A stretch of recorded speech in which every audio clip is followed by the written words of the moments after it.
As soon as my husband found out he was coming into an inheritance, he announced, "Pack your bags. I'm a rich man now." He kicked me out the door and filed for divorce.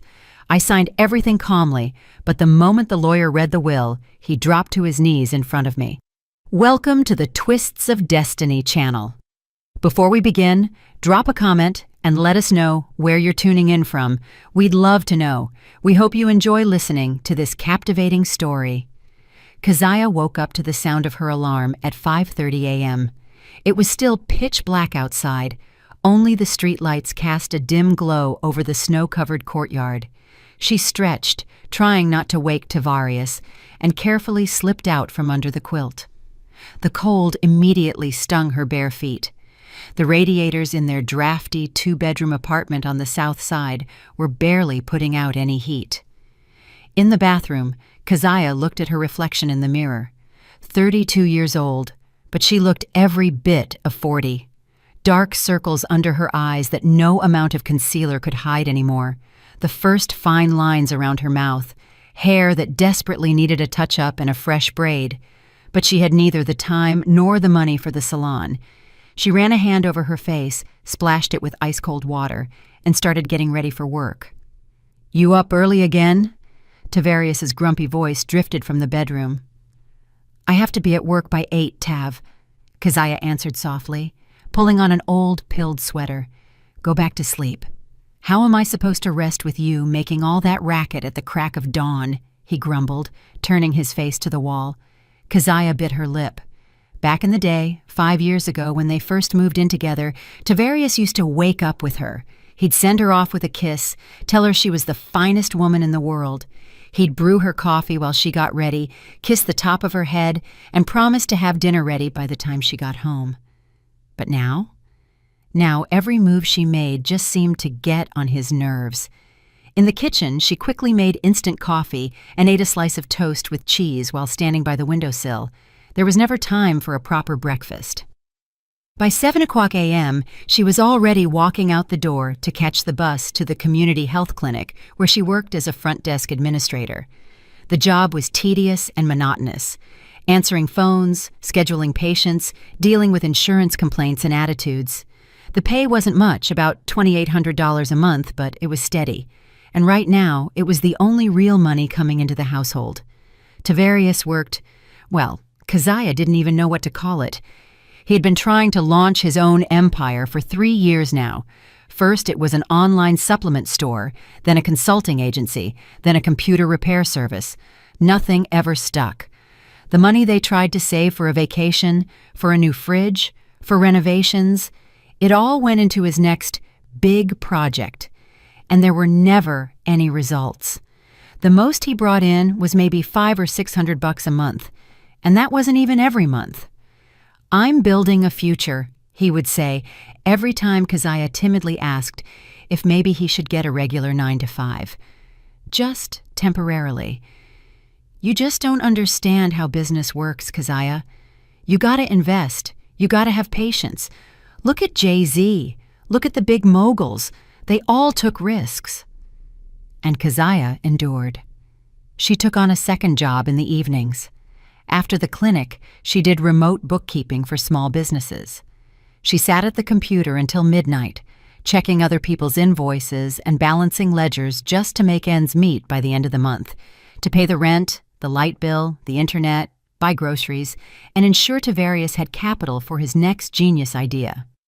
That gig brought in another $1,500 or $2,000, depending on the client load, sometimes more if she was lucky.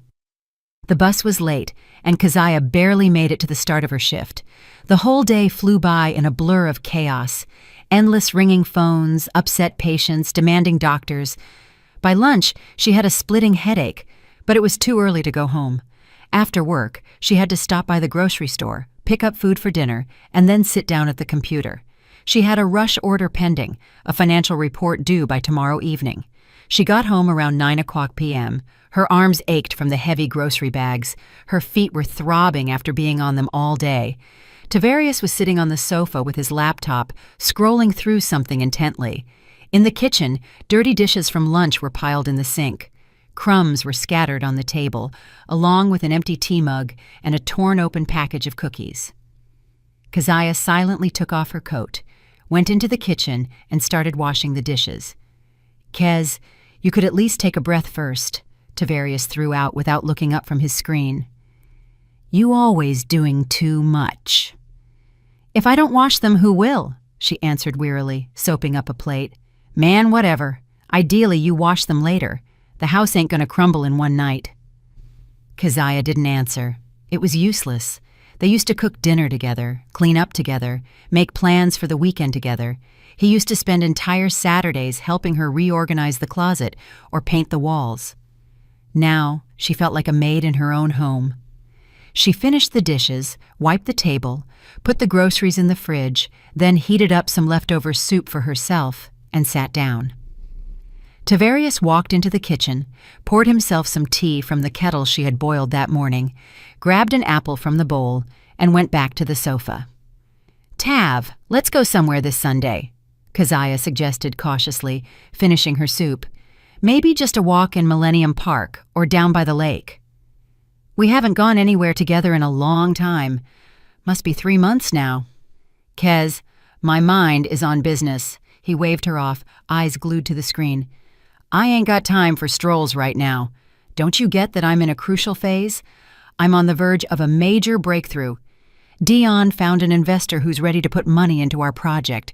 I gotta prep the pitch deck, the business plan, and here you are talking about walks." Keziah fell silent. A major breakthrough. She had heard those words hundreds of times over the last 3 years. The breakthrough never came. Just another investor, another project, another set of promises.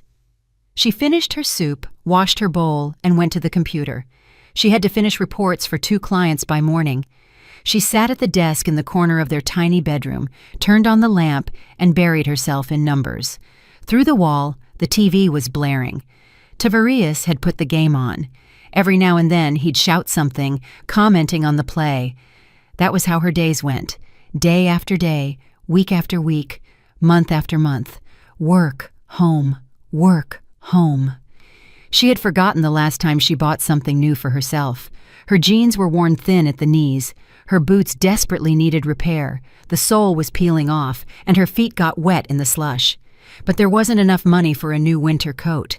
Tavarius had asked for $1,000 last month for equipment for his latest venture, and she couldn't say no. And Keziah noticed how Tavarius had changed.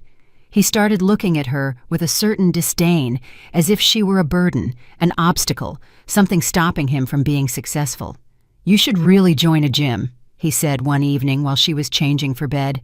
"You really let yourself go. Look at you." Keziah froze, her t-shirt in her hands. She stood there in her old bra and the sweatpants she wore around the house, looking at him, not believing her ears. "Tav, I'm just tired," she said quietly. "I don't have time for the gym. I work from 8 in the morning until midnight." "Excuses," he dismissed, scrolling through his phone timeline. "Everybody finds time if they want to. Look at Shanice, Dion's wife. Now she keeps herself tight. Gym, nails done, always looking fly. And you? You know what I mean." He didn't finish, but Keziah understood perfectly. She got into bed, turned toward the wall, and clenched her fists under the covers. Tears pricked her throat, but she held them back. She wasn't going to cry. She was just tired, that was all. Tomorrow was a new day, new work, new worries, and tears wouldn't change a thing. A week later, it was a similar situation. They were in the kitchen. Keziah was making dinner, frying burger patties and boiling potatoes. Tavarius was scrolling through some site on his tablet. "You know, Kez, real wives create an environment for their husbands to succeed," he said suddenly. "Take Marquis' wife. She doesn't work at all. She stays home, cooks, cleans, and he handles the business in peace." "Marcus has his own firm that actually makes money," Keziah replied wearily, flipping a patty. "What are we supposed to live on if I don't work?" "See, that's exactly why nothing works out for me." Tavarius flared up. "Because I have to think about bills, about you being tired from work, about you being miserable. I can't focus." "Tavarius." "What, Tavarius?" "If you were bringing in real money, I could focus on development. But instead, it's always, we don't have enough. Always penny pinching. How am I supposed to think big when you're counting every dime? Keziah turned off the stove. The patties were done. She silently transferred them to a plate and set it on the table. Tavarius took one, took a bite. Too much salt, he grumbled. She tasted it.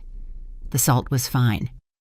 He was just picking fights because he was angry, because he blamed her for his failures, because she was the easiest target.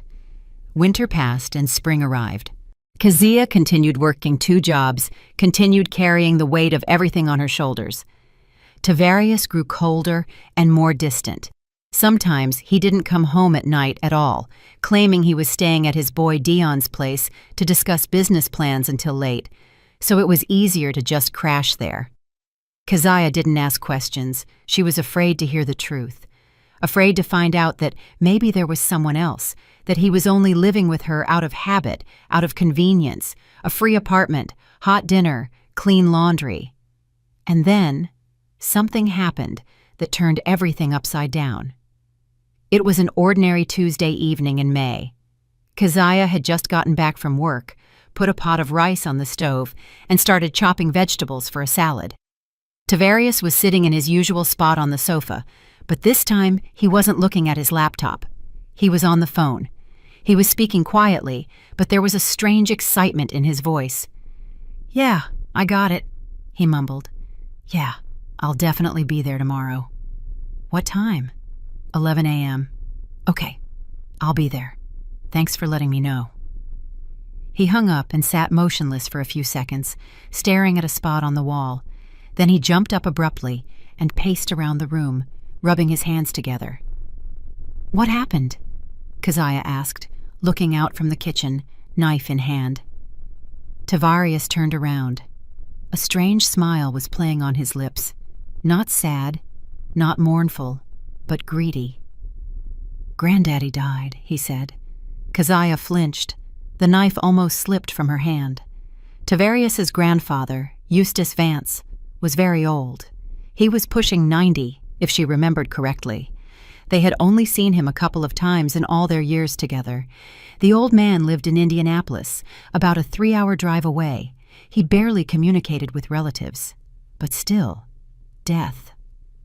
"Tav, I'm so sorry," she began, wiping her hands on a towel and walking closer.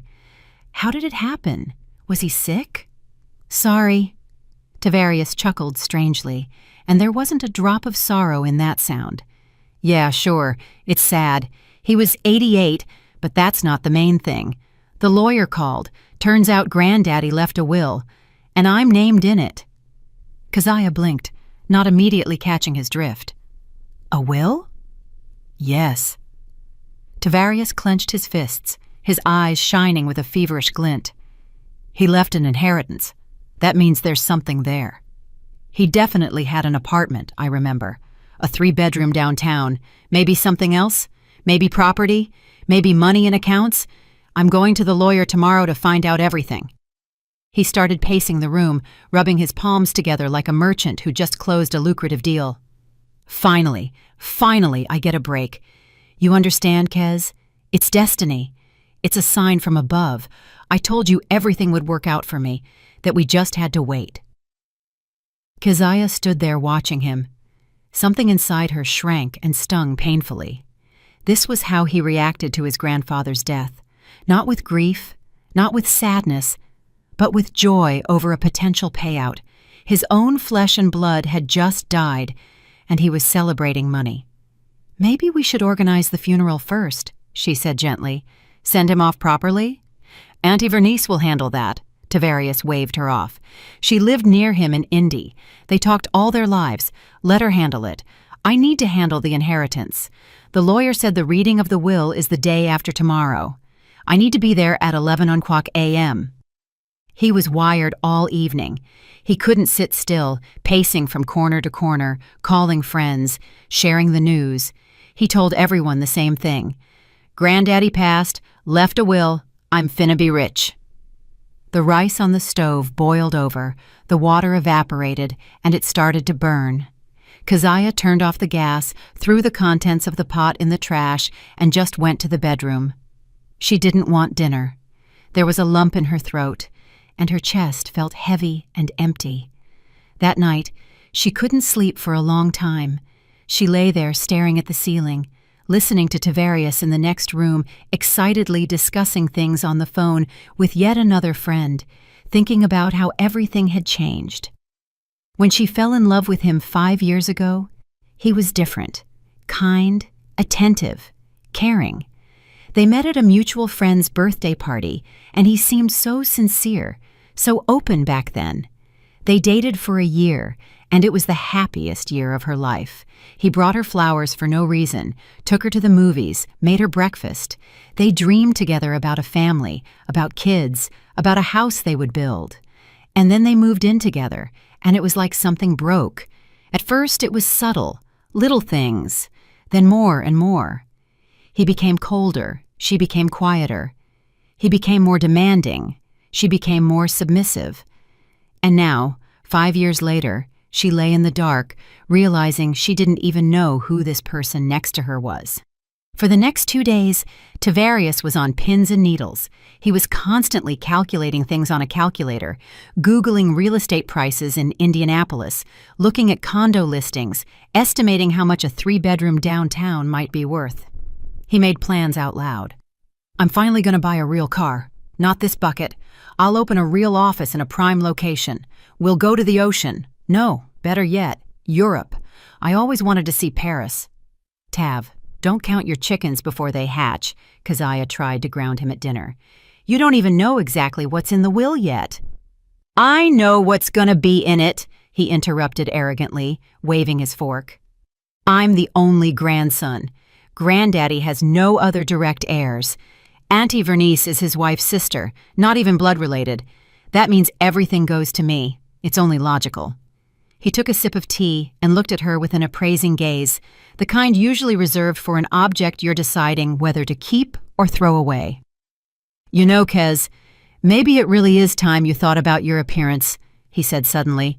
When I get this money, I'm gonna need a wife who matches the status. Look at you. You dress like you digging in the bargain bin at the thrift store. Hair ain't done, no manicure. I'd be embarrassed to take you anywhere decent. Keziah felt the blood rush to her cheeks. Her hands started to tremble. She put her cup on the table, afraid she might drop it. I dress like this because we don't have enough money, she said, trying to keep her voice steady. I put every dime toward our bills and your projects. See? There you go again, Tavarius grimaced. Always with the guilt trips. It ain't my fault you don't know how to budget or save. Real women figure out how to look good and keep the house running. Keziah opened her mouth to argue, but the words got stuck in her throat. Tavarius had already gotten up from the table and walked out of the kitchen, not even clearing his plate. She remained sitting alone, staring at the unfinished tea and the remnants of dinner, feeling something inside her finally, irrevocably break. She walked to the mirror in the hallway and looked at herself for a long time. Truly, she didn't look great. An old sweater with lint balls, faded jeans she'd been wearing for 3 years, messy hair with new growth showing, a tired face with deep shadows under the eyes. But was that her fault? She was grinding at 2 jobs so he could play businessman. She denied herself everything just so they could survive, bought the cheapest brands, pinched every penny, and this was how he thanked her, telling her he was ashamed of her, that she didn't match his status. Keziah slowly went back to the kitchen and sat at the table. Her hands were still shaking. She poured herself some water from the pitcher and took a few sips, trying to calm down. She needed to get a grip. Maybe it was just the stress before the inheritance? Maybe when the dust settled, when the euphoria passed, Tavarius would be his old self again. Maybe it could still be fixed. But deep down, in the most hidden corner of her soul, she already knew the truth. Nothing was coming back. The Tavarius she fell in love with 5 years ago was gone, and maybe he never existed at all. The morning started with Tavarius pacing the apartment like a caged animal. He woke up before Keziah, which was an event in itself. Usually he slept until 10 or even noon. But today, at 7:30 a.m., he was already standing in front of the mirror, meticulously brushing his waves and critically examining his shirt. "Does this look okay?" he asked when Keziah came out of the bedroom. "Should I wear a tie?" "No, that's doing too much. It's not a job interview. Although it is an important meeting. Maybe a tie after all?" Keziah looked at him. He was wearing his best shirt, a crisp white one they bought 2 years ago for some holiday. His slacks were decent too, black. He had shined his dress shoes until they gleamed. "It's fine," she said quietly. "You look good." "Of course I look good," he mumbled, turning side to side in front of the mirror. "Today is a big day. Today I find out how much I got." He didn't eat breakfast, just downed a coffee, scalding his mouth. He was nervous, though he tried not to show it. He kept glancing at his watch, checking his phone, then looking at his watch again. "What time do you need to leave?" Keziah asked, pouring herself tea. "By 11, but I'm leaving early to make sure I'm on time. Probably 10 or 9:30, just in case of traffic." "Do you want me to go with you?" she offered cautiously. "For support?" Tavarius whipped around and looked at her as if she had suggested something obscene. "For what?" he snapped. "This is Vance family business. You got nothing to do with it." Keziah sipped her tea, feeling the hot liquid burn her throat. Family business. That meant she wasn't family, even though they had lived together for 5 years. "Okay," was all she said. "Yeah, okay. Auntie Vernice is going to be there with all her preaching. She always knows how to kill a vibe. I don't need extra stress." He checked the mirror one last time, straightened his shirt, and grabbed his jacket. "I'm out. I'll be back when I'm back. Might need to go over documents with the lawyer later this evening." And he left without even saying goodbye. The door slammed, and Keziah was left alone in the empty apartment. She finished her cold tea, washed the cup, and got ready for work. The day promised to be long. At the clinic, time dragged excruciatingly slow. Keziah answered calls mechanically, checked patients in, but her mind was far away. She kept thinking about what was happening at the lawyer's office, what would happen next, how their lives would change if Tavarius actually received a large inheritance. Would he become kind and attentive again, or would he finally turn into the arrogant man she had seen in recent months? During her lunch break, she tried to call him, but he didn't pick up. She sent a text. "How's it going?" It showed as read, but there was no reply. She got home around 7:00 p.m. Tavarius wasn't there. The apartment greeted her with silence and emptiness. Keziah heated up yesterday's soup, ate, washed the dishes, then sat at the computer. Work didn't stop. She had to finish a report, but she couldn't focus. She kept listening for sounds in the hallway, waiting for the door to open. Tavarius didn't return until 9:30. Keziah heard the lock click, heard him walk into the entryway. She got up from the computer and went out to meet him. "Well?" she asked, trying to read something, anything, on his face. Tavarius stood in the doorway, a strange smile playing on his lips. Not joyful, not happy, but predatory. "Everything is excellent," he said, pulling off his jacket. "Even better than I thought." "And?" Keziah took a step closer. "What happened?" "An apartment." Tavarius walked into the living room and flopped onto the sofa, leaning back. 3 bedrooms, 1,200 square feet right in downtown Indianapolis, a lake house property in the suburbs, a bank account, stocks in some company Granddaddy bought God knows when. The lawyer said all in all, it's about $2 million, maybe more. Need to get an appraiser to count it all up. Keziah sat on the edge of the armchair. $2 million. That was huge money, the kind she had never even dreamed of. "Lord have mercy," she exhaled. "It's a whole fortune," Tavarius finished for her. "I'm rich now, Kez. Finally. That's it. No more living in this dump. No more counting pennies. I'm buying a luxury condo, a Benz. I'm launching the business I never had the capital for. Everything is changing." He was saying I, not we. Keziah noticed, but stayed silent. "When can you finalize everything?" she asked. Lawyer said a week or 2.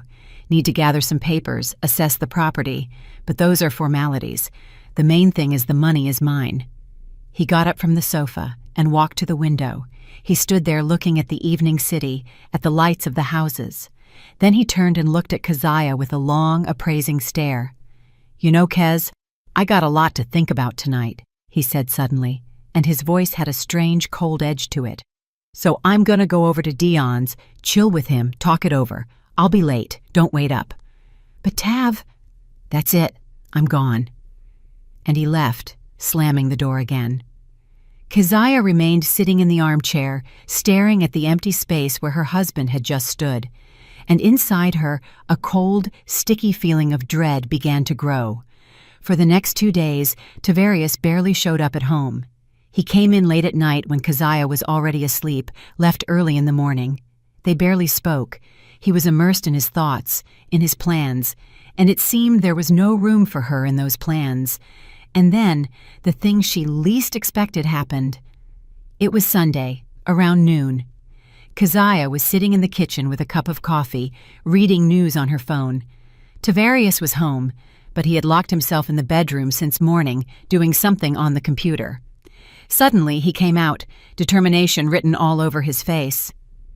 "Keziah, we need to talk," he said, and his tone made Keziah go cold inside. "About what?" she asked, slowly putting down her phone. Tavarius walked into the kitchen, got a glass from the cabinet, poured himself water, drank it in one gulp, then turned to her and said, "I've been thinking about a lot of things these past few days, and I realized one thing. You and me, we're stuck, you know? We've been treading water for years, and I don't want to live like that anymore." "What do you mean?" Keziah stood up from the table, feeling her heart beating faster. "I mean, I need to move forward, start a new life, and you're an anchor, Kez. You're dragging me to the bottom." "Tavarius, what are you saying?" Her voice trembled. "I'm saying we need to break up. I want a divorce." The words hung in the air, and Keziah couldn't believe she had heard them. Divorce. He wants a divorce. Now, right when he got the money. Are you serious?" she squeezed out. "Dead serious," Tavarius answered coldly. "I've thought it all through. It's the best decision for both of us. You'll find someone who suits you, and I'll start a new life." "We've lived together for 5 years," Keziah whispered, feeling her legs go weak. 5 years, Tavarius. I supported you all this time. I worked 2 jobs so you could pursue your projects. And I'm grateful for that," he interrupted indifferently. "Really. But gratitude ain't love, and love left the building a long time ago. Let's be real. How can you say that? I'm speaking the truth. We got used to each other, but that doesn't mean we gotta be together forever. People change. I changed, and I need something else." Keziah sank back onto the chair. Her legs wouldn't hold her. There was a fog in her head, and a pain in her chest so sharp she thought her heart would burst. "You waited until you got the money," she said quietly, staring at the floor. "That's why you didn't say anything before. You waited." Tavarius stayed silent, and that silence was louder than any words. "I packed your stuff," he said finally. "It's in the hallway. A suitcase and 2 bags. Everything's there. Clothes, makeup, books. You can pick up the rest later whenever you want." Keziah raised her head and looked at him. He stood with his arms crossed, looking down at her. And in that look, there was no regret, no guilt, only cold, calm indifference. "You're kicking me out?" she asked, her voice sounding foreign and broken. "Right now?" "The sooner the better," he answered. "No need to drag out the goodbye. Just makes it harder." She stood up on trembling legs and walked slowly to the hallway. Sure enough, there stood her suitcase and 2 duffel bags. He had actually packed her things. While she was at work yesterday, he had methodically folded her clothes, her personal items, preparing to put her out on the street. "I prepped the divorce papers," Tavarius said, following her into the hall. He picked up some papers from the side table and handed them to her. "It's simple. No property claims, mutual consent. You just need to sign. I'll file it at the county clerk myself. In a month, it'll be finalized." Keziah took the papers with shaking hands. Her eyes scanned the lines, but she couldn't focus, couldn't read. The letters blurred. "I don't need you anymore," Tavarius said, and mocking notes crept into his voice. "I'm rich now. You get it? I'm gonna have a new life. Beautiful, successful, and you stay in your mediocrity, in your poverty. It suits you." He chuckled, looking at her pale face. "Did you think I was gonna stay with you? Really? You thought I'd want to drag you to the top with me? Look at yourself. You're a plain Jane, Keziah. You're a nobody, and you'll never be the kind of woman a successful man needs." Every word was like a blow. Keziah stood and listened as the man she loved, to whom she gave 5 years of her life, trampled her, humiliated her, destroyed her. "And as for your sacrifices," Tavarius continued, making air quotes with his fingers, "that was your choice. Nobody forced you to slave away at 2 jobs. You decided that yourself, so don't come at me with complaints now."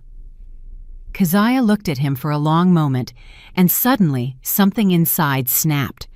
The pain didn't go away, but something else settled over it. Cold, hard, dignity. "Where do I sign?" she asked in a steady voice. Tavarius looked confused for a moment. Evidently, he expected tears, begging, hysteria. But Keziah stood calmly with her back straight, looking at him with a deadpan gaze. "Right here." He pointed a finger at a line at the bottom of the page. "And here, on the second page." Keziah took the pen he offered and with a steady hand signed her name. Once, twice, done. 5 years of life crossed out with 2 strokes of a pen. "Good," Tavarius said, taking the documents back. "Excellent. Quick and no drama. I always knew you were a smart woman." He folded the papers, put them in a folder, then turned to the door and swung it open. "Well, have a nice life," he threw out with a smirk. "Or, as they say, good luck finding a new sucker to take care of you." Keziah silently picked up the suitcase and one bag. They were heavy, but she didn't even wince. She stepped over the threshold, then came back for the second bag. Tavarius stood in the doorway, leaning against the jamb, watching her with that nasty, self-satisfied smile. "You know what, Kez?" he said when she grabbed the second bag. "I almost feel sorry for you. You're a decent female, really. Just not my level, you feel me? I'm playing in the big leagues now." Keziah stopped on the threshold, turned her head, and looked at him. She looked at this man she once loved for the last time and realized there was nothing left. No love, not even hate, just emptiness. "Goodbye, Tavarius," she said quietly and firmly, and walked out without looking back. Behind her, the door slammed, and she heard his laugh, a nasty, gloating laugh. He was laughing at her back, enjoying his victory. Keziah walked down the stairs carrying the heavy bags and stepped out onto the street. It was a bright spring day. The sun was shining, birds were singing. Life was going on, regardless of anything, and she stood in the middle of this life with 2 bags and a suitcase, homeless, husbandless, with a torn heart, but with her head held high. She took out her phone and dialed her best friend, Tasha. "Tasha, it's me," she said when her friend picked up. "Can I come over? I need a place to crash for a few days. I left Tavarius." Her voice finally cracked on the last words, but she pulled herself together. Now was not the time to fall apart. Later there would be tears. Later there would be pain. Right now she just needed to get to Tasha's, to a safe place where she could breathe and figure out what to do next. "Girl, of course. Come on over." Tasha's worried voice came through the receiver. "What happened? You tell me when you get here. I'm waiting for you." Keziah called a lift, put her bags in the trunk, and sat in the back seat. And when the car started moving, when the familiar streets began to float by outside the window, she allowed herself to close her eyes. Only then, in the darkness behind closed lids, did the first tears roll down. Tasha met her at the door of her 1-bedroom apartment with hot tea and a warm hug. She didn't ask unnecessary questions, just helped carry the things in, sat her on the couch, and shoved a mug into her hands. "Drink, tell me later," she said, sitting down next to her. Keziah told her everything. About the inheritance, about the last few months, about how Tavarius kicked her out today, laughing at her back. She spoke quietly, without tears, because the tears had run out in the lift. Only a hollow emptiness remained inside. "What a low-down," Tasha hissed when Keziah finished. "What a absolute dog, Kez. I always sensed something was off with him, but you loved him, so I kept my mouth shut." "I did love him," Keziah answered quietly, but apparently that wasn't enough. The first few days, she just existed. She slept on the pull-out couch, went to work, came back, ate something, went back to sleep, mechanically, without thoughts. Tasha tried to get her to talk, to distract her, but Keziah only shook her head and retreated into herself. Her phone was silent. Tavarius didn't call, didn't text, as if she had never existed in his life. And then, on the fourth day, an unknown number called. "Ms. Keziah Vance?" a male voice asked when she answered. She had taken his last name. "Yes, this is she. This is the Hightower Law Firm. My name is Attorney Thaddeus Sterling. I represent the estate of the late Eustace Vance. I need to meet with you regarding the inheritance matter." Keziah was confused. "But I'm not a relative," she said. "That's my ex-husband's grandfather. We are divorced. Well, the paperwork is being processed." "That is precisely why I need to meet with you urgently." There was a certain urgency in the man's voice. "It is very important. Can you come in today, say around 3? Keziah looked at her watch. It was 11 o'clock a.m. She was just getting ready for work. "I can come at 6 after work," she said. "Excellent. We'll expect you at 6.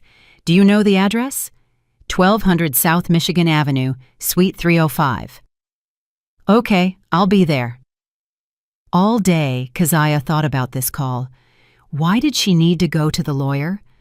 What could possibly involve her in Tavarius's grandfather's inheritance? She barely knew the old man, saw him only twice. At 6:15 p.m., she stood in front of the office door, hesitated, took a deep breath, and walked in. In the reception area, a middle-aged woman in a strict suit sat at a desk. "Good evening, I'm Keziah Vance. I was called." "Go right in. They're waiting for you." The woman nodded at the office door. Keziah walked in. At a large desk sat a man in his 50s with graying hair and an attentive gaze. And on a chair by the window sat an elderly woman in a black dress and a church hat. Keziah recognized her.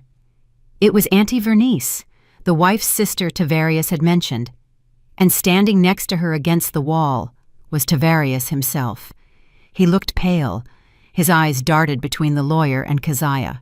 When she entered, he twitched as if he wanted to say something but stayed silent. "Ms. Vance, please, have a seat," the lawyer said, pointing to the chair opposite him. She sat down, placing her purse on her lap. Her heart was beating somewhere in her throat. "My name is Thaddeus Sterling. I am handling the estate of Eustace Vance," the lawyer began. "I needed to find you urgently because a delicate situation has arisen." He opened a folder on the desk and took out several sheets of paper. "The fact is, the deceased's will contained a condition, which I informed the heir about only in general terms at our first meeting. But now it is necessary to read it in full in the presence of all interested parties." Tavarius clenched his fists. Keziah saw it in her peripheral vision, but tried to look only at the lawyer. "I will read you the full text of the inheritance clause," continued Attorney Sterling, putting on his glasses. Quote, "All my property, including the apartment at 8 Central Street, the lake house property in rural Indiana, funds in Chase bank accounts, as well as the stock portfolio, I bequeath to my grandson, Tavarius Vladimir Vance. However, he may receive this inheritance only upon fulfillment of the following condition. At the time of claiming the inheritance, Tavarius Vance must be in a legal marriage with his current spouse, Keziah Vance, continuously for a period of no less than 1 year from the moment of my death." The lawyer paused and looked over his glasses at Tavarius. "Furthermore, in the event that the marriage is dissolved before the expiration of said term, or if at the time of my death Tavarius Vance is not married to Keziah Vance, all the aforementioned property shall transfer in full to Keziah Vance, as a person who has shown true nobility and dignity." Silence hung in the office. Keziah didn't immediately understand what she had heard. The words came slowly, as if through cotton. The inheritance goes to her? If the marriage is dissolved? and they had already signed the divorce papers. That's impossible, Tavarius squeezed out, stepping toward the desk. That can't be. Granddaddy couldn't write that. The will was drafted 2 years ago, the lawyer replied calmly. Notarized properly, signed in the presence of witnesses. It is absolutely legal. But why? Tavarius grabbed his head. Why did he do that? I'm his grandson, his only grandson. Auntie Vernice rose heavily from her chair and looked at Tavarius with sadness. Because Eustace saw right through you, she said quietly but firmly. 2 years ago, when he came to visit y'all in Chicago for the last time, he stayed with you for a couple of days. Remember? Tavarius was silent, his face turning white. He saw how you treat Keziah, the old woman continued, how you boss her around, how you take advantage of her working 2 jobs. He saw that she is a good woman, and you are selfish and rude, and that's when he decided to change the will. He came to my office, the lawyer picked up. He said he wanted to protect a decent person, that if you stayed married for at least a year after his death, it meant you two needed each other after all, and the inheritance would go to you.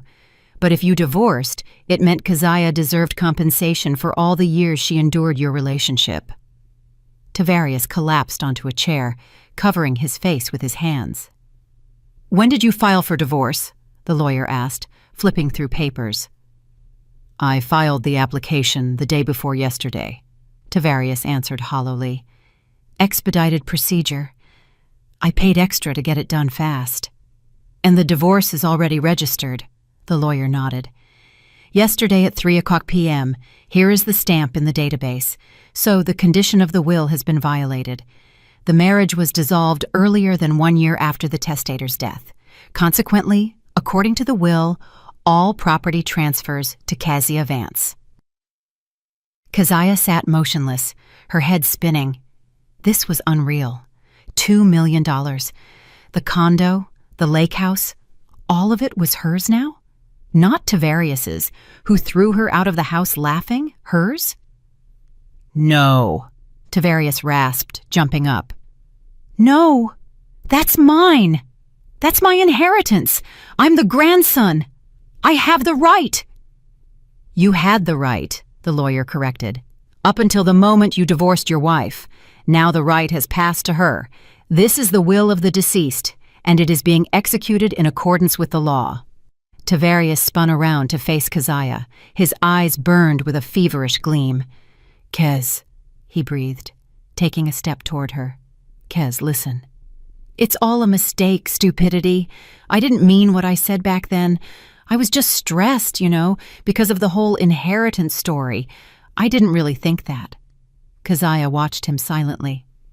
We can fix everything, he continued, dropping to his knees right in front of her, right in the middle of the office. We can get married again. The divorce was only finalized yesterday. We can cancel it, right?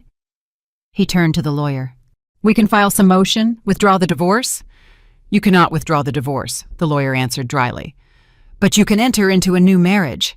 However, that will no longer be the marriage referred to in the will. The condition of continuous marital relations has been violated.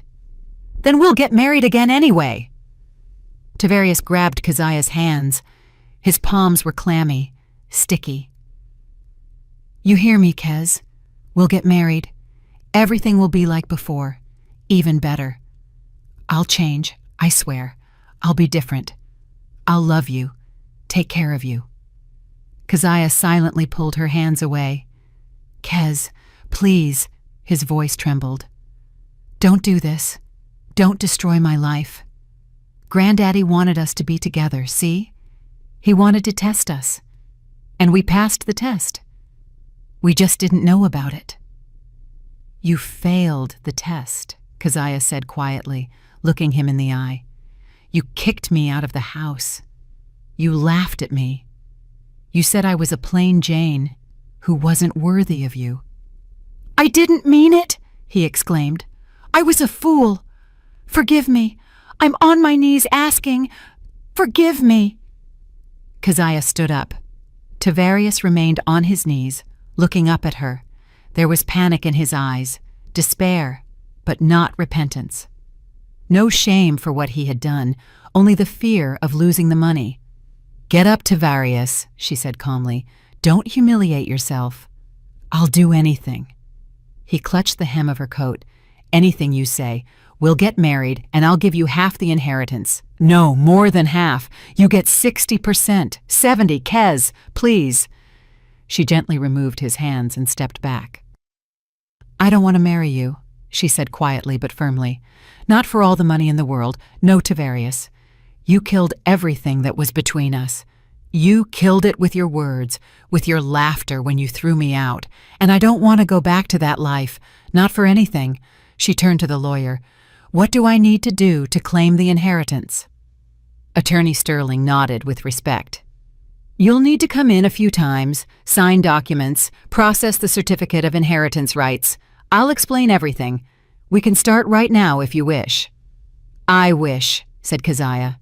"Kez, wait!" Tavarius jumped to his feet.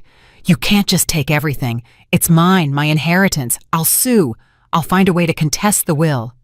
"You can try," said the lawyer, "but the will is drafted competently. All formalities are observed. The deceased was of sound mind and memory, confirmed by medical records. The court will not take your side." "I won't leave it like this," shouted Tavarius. "I'll get justice." "Justice has already been served," said Auntie Vernice quietly, walking up to Keziah. She took her hand and squeezed it. "Eustace was a wise man. He knew what he was doing. My dear, I am glad it turned out this way. You are a good person, and you deserve this inheritance more than anyone." Tears welled up in Keziah's eyes. For the first time in days, not from pain, but from gratitude, from relief. "Thank you," she whispered. Tavarius stood in the middle of the office, pale, with glazed eyes. Everything collapsed in a single second. $2 million, the new life, all his plans, everything turned to dust, and he only had himself to blame. "You may go, Mr. Vance," the lawyer said. "Your presence is no longer required. Ms. Vance will stay. We need to discuss details." Tavarius opened his mouth, but no words came out. He stood for a few more seconds, then turned around and walked out of the office. The door closed behind him with a quiet click. Keziah exhaled. Only now did she realize she hadn't been breathing this whole time. Her legs gave way, and she sank back into the chair. "Are you okay?" the lawyer asked concernedly. "Water?" "No, thank you. It's all so unexpected." "I understand, but believe me, Eustace made the right choice. He spoke a lot about you when he was drafting the will. He said you were the only person in his grandson's circle worthy of respect." Keziah nodded, not knowing what to say. Auntie Vernice sat next to her and hugged her shoulders. "Hold on, baby," she whispered. "The worst is over. Now a new life begins." Yes, thought Keziah, a new life. Without Tavarius, without humiliation, without counting every penny. With $2 million she couldn't even imagine. It felt like a dream, scary and beautiful at the same time. Keziah left the law office at dusk. In her hands was a folder with documents. In her head a fog, but in her chest a strange, weightless feeling, as if she were floating above the ground. Everything that happened seemed unreal, as if someone else had received this inheritance. She was just watching from the sidelines. She took out her phone and called Tasha. "Tasha, you won't believe it," she said when her friend answered. I became the heiress. Everything went to me. $2 million. Silence hung on the other end. Then a scream rang out. "What? Keziah, are you serious? How?" Keziah explained on the way as she walked to the L train station. About the will, about the condition, about how Tavarius stood on his knees and begged her to come back. She spoke and didn't believe her own words. That is simply incredible," Tasha exhaled. "Kez, do you understand what this means? You're free, you're rich, you can do whatever you want." "I haven't realized it yet," admitted Keziah, going down into the subway. "It's like a dream." The following days flew by in a whirlwind of events. Trips to the lawyer, signing documents, meetings with property appraisers, opening bank accounts. Auntie Vernice helped with everything, explained what was what, supported her.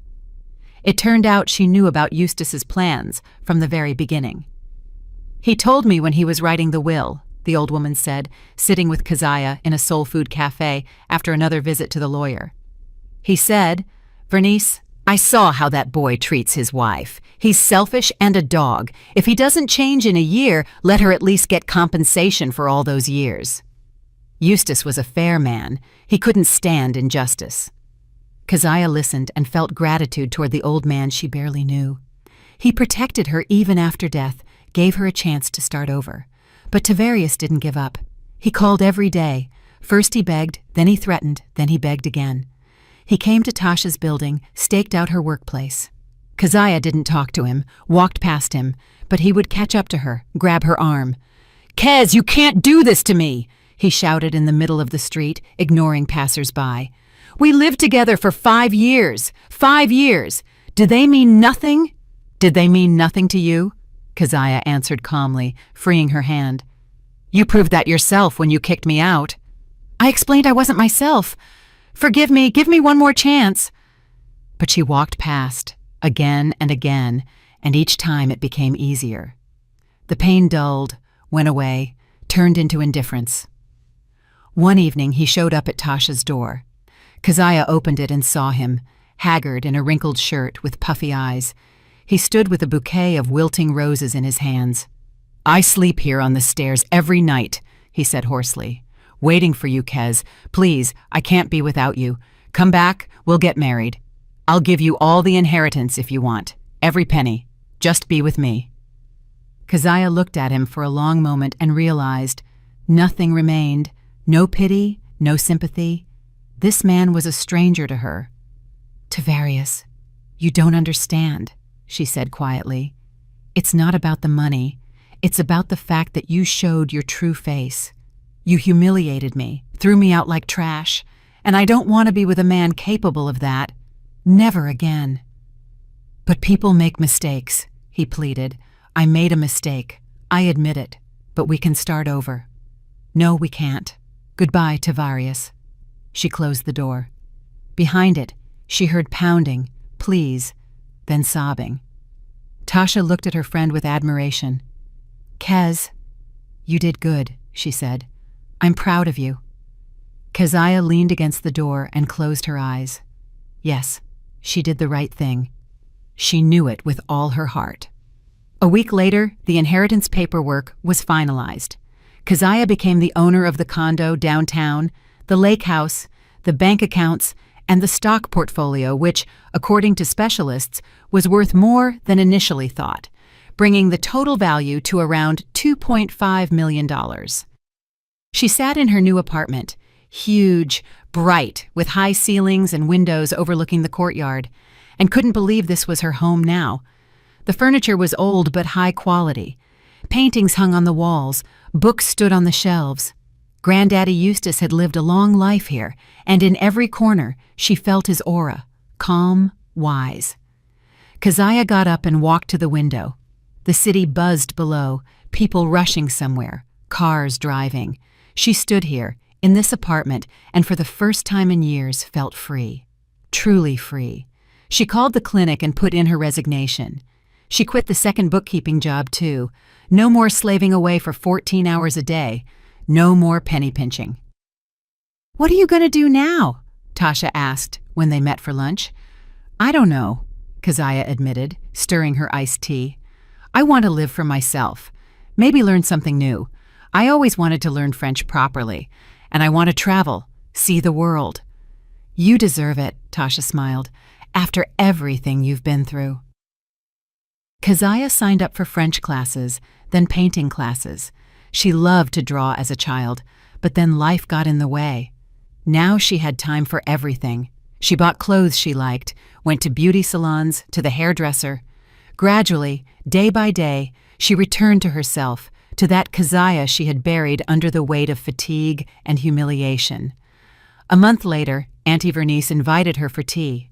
They sat in the kitchen of the old lady's apartment, and Keziah talked about her plans. "And I also want to get into philanthropy," she said. "Help people who fell into hard times like I did, sisters who were left without support." "Eustace would approve," Auntie Vernice smiled, pouring tea into cups. "He always said money should bring value, not just lie around like dead weight." "You know Tavarius tried to contest the will?" Keziah asked. "I heard, but just as the lawyer predicted, the judge threw the case out. The will was airtight, no grounds for contest." Keziah nodded. She felt no gloating, no satisfaction from this news, just accepted it as a fact. "How is he now?" she asked, surprised at her own curiosity. "Bad," sighed Auntie Vernice. "Broke, homeless. He was renting that 2-bedroom y'all lived in, from what I understand. He's living on Dion's couch now, trying to find a job, but nobody's hiring him. No real experience, and his ego is too big for entry level. Rumor has it he linked up with some girl, but she left him quick when she realized he didn't have a dime." Keziah finished her tea. She didn't feel sorry for Tavarius. He got what he deserved. Time passed. Keziah went to Italy, her first time abroad. She stood on a bridge in Venice and cried from happiness, from the beauty, from the fact that she was here, that she was free, that her whole life was ahead of her. She learned to paint, and it turned out she was pretty good at it. She opened a small charitable foundation that helped women in crisis situations, paying for lawyers during divorces, helping with housing, with job searches. "You've changed," Tasha said as they walked through Grant Park on a warm autumn day. "You look younger." "I feel reborn," admitted Keziah. "Like I lived my whole life in a dungeon, and now I stepped into the light." And it was true. She blossomed, cut her hair into a chic style, colored it, lost weight, not from diets, but simply because she stopped stress eating. She started smiling, laughing, living. And then, 6 months after that memorable day at the law office, a meeting happened. Keziah was in a coffee shop, the same one where she and Tasha often sat. She ordered a cappuccino and a croissant, sat by the window, reading a book. Suddenly the door opened, and Tavarius walked in. He saw her immediately, froze in the doorway. She looked up from her book and met his gaze. He had aged, looked gaunt, lost weight. He was wearing a cheap jacket, faded jeans, unwashed hair, stubble on his face. Next to him was a girl, young, maybe 23, no more, bleached blonde weave, heavy makeup. She was saying something to him in an irritated tone. "How much longer, T? You promised to take me to a real restaurant, and you bring me to this spot? Do you even have money?"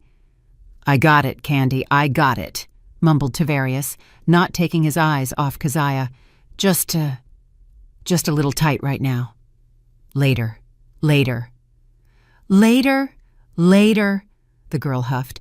"All you do is promise. If I knew you were a scrub, I wouldn't have even looked your way." They walked to the counter. Tavarius ordered 2 coffees, his hands shaking as he dug change out of his pockets, counting it. The girl looked at him with contempt. Keziah watched this scene without any emotion. Here he was, the man who once laughed at her, called her a plain Jane, said she wasn't good enough for him. Now he had become exactly what he thought she was, a nobody. And the girl next to him looked at him exactly the way he looked at Keziah 6 months ago.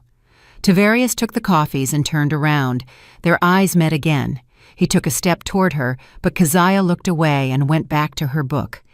Just continued reading, as if he wasn't there.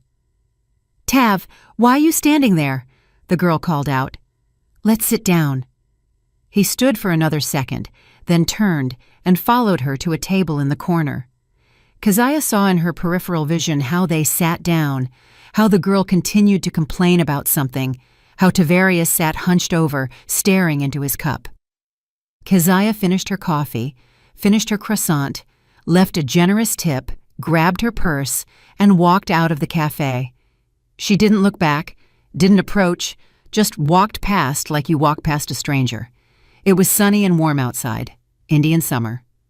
Keziah stopped on the sidewalk, lifted her face to the sun, and smiled. Her phone rang in her pocket. It was Auntie Vernice, inviting her to the lake house, said the apples were ripe and it was time to harvest. "Of course I'll come," said Keziah, "this weekend." She walked down the street, and for the first time in years, there was no heaviness in her chest. No fear for tomorrow, no shame, no pain. There was just life, new, bright, full of possibilities, and it belonged only to her. She passed a travel agency window and stopped. Photos hung on the display: Paris, Prague, Barcelona. Keziah thought for a moment. Maybe it was time to go somewhere else. Paris, for example. Tavarius once said he wanted to go there when he got rich, but he didn't get rich, and she did. She smiled at her reflection in the window. No, not Paris. Paris could wait. Right now, she just wanted to live here, in this city, enjoy every day, paint, learn, help people through her foundation, be herself. And what happened with Tavarius? That was already another life, a stranger's life, the past. She closed that door and would never open it again. Never. She took out her phone and dialed Tasha. "Tasha, let's go out tonight. Maybe the theater or that new soul food spot on the Riverwalk?" "I'd love to," her friend rejoiced. "You sound especially happy today." "Just a good mood," smiled Keziah. She hung up and walked further down the sunny street. And her chest felt light, bright, as if she were flying, not walking. As if the whole world had opened up before her, full of colors and possibilities. And somewhere in the cafe behind her sat Tavarius, staring at the bottom of an empty coffee cup, cursing the day he decided money was more important than love, and pride was more valuable than humanity. But that was no longer her business. That was his life, his choice, his consequences, and she had her own life, finally her own, and it was beautiful. That evening, Keziah stood on the balcony of her condo with a glass of wine in her hand. Below, the city lights twinkled. Somewhere music played. People laughed. She looked at the stars and thought about that old man she barely knew, but who gave her a second life. "Thank you, Granddaddy Eustace," she whispered into the night. "Thank you for believing in me. Thank you for justice. I won't let you down. I will live this life with dignity." The wind caught her words and carried them somewhere into the darkness, and Keziah finished her wine, went back into the apartment, and went to bed, calmly, without nightmares, without anxiety. Just sleep, knowing that tomorrow would be a new day, and it would be a good one, because now every day was a good one, because she was free, finally free, and that was true happiness. Did you like the story, and which city are you listening from? Let's meet in the comments. If you like the story, you can support me by sending a super thanks so I can keep bringing more stories like this. Thank you so much for your sweet support. I'm looking forward to your comments on the story. On the screen, you can see 2 new life stories that I highly recommend. There's so much more on my channel. Don't forget to subscribe. See you in the next life story. With love and respect.